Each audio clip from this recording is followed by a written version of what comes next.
Hey everyone, John Pollock here alongside Jimmy Corderas, and this coming Sunday, this is a rarity. We have a TNA pay-per-view to discuss, Jimmy, as they are back with Lockdown taking place from Miami, Florida. And I guess it's been a while since we've done one of these talking about TNA. And of late, what have you thought about the product? Certainly, they've gone through a big transition period, a lot of talent leaving the company, and a lot of emphasis put onto new faces, new names. Magnus right at the top of the list, MVP coming in, EC3 certainly getting that promotional push. But what has been your takeaway of late of the last few months of TNA programming? Well, TNA programming, it has changed. There are a lot of new faces.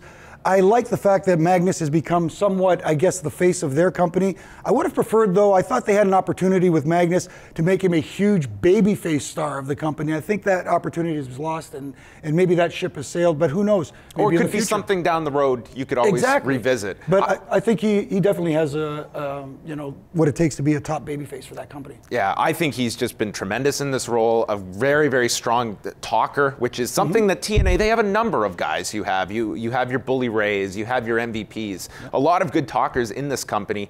We talk about Magnus and Samoa Joe. Of course, they had a tag team for a very, very long amount of time, and now headlining a show. And if nothing else, what I've enjoyed about this build-up is that we haven't got all these goofy storylines. No one's been hit by cars. It's just been Samoa Joe, the challenger, running through guys. He's the #1 contender, and he's going to face the champion. And you've got this situation where it's Joe's rules, and you have a real belief here that you could see a title change.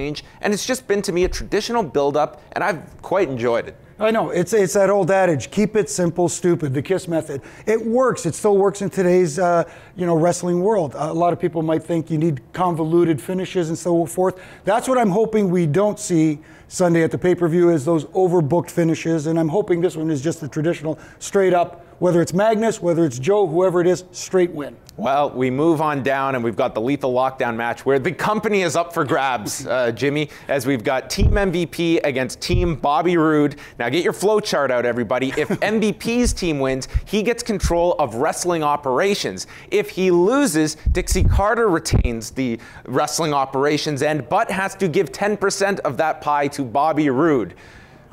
How this happens in a private company, I don't know, but it's a hostile takeover by the babyface MVP, and somehow the company is going to be divided on Sunday night. Yeah, well, whichever way it goes, I think the idea here is MVP being the new guy, you would think conventional wisdom would tell you that their team would win and then end up with operational control of the wrestling company.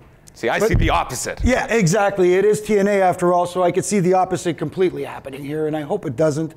I like MVP in the role. He's a good talker. I think he's been very good in this role since coming in. Let's quickly discuss Kurt Angle, Ethan Carter III. For those that are not familiar, EC3 coming over. He was formerly Derek Bateman in the WWE, really getting this big push right now. Kurt Angle, we know that he has had, despite what he has said on television, has had knee problems over the past month or so, amongst a litany probably of problems. But this match, it's Kurt Angle in a cage. I just don't want to see a moonsault off the top. Oh, please no. He doesn't need it anymore. We've seen it how many times. Kurt Angle, just keep it simple himself. But he is the cyborg. He is a machine, and he'll probably pull it out sooner or later.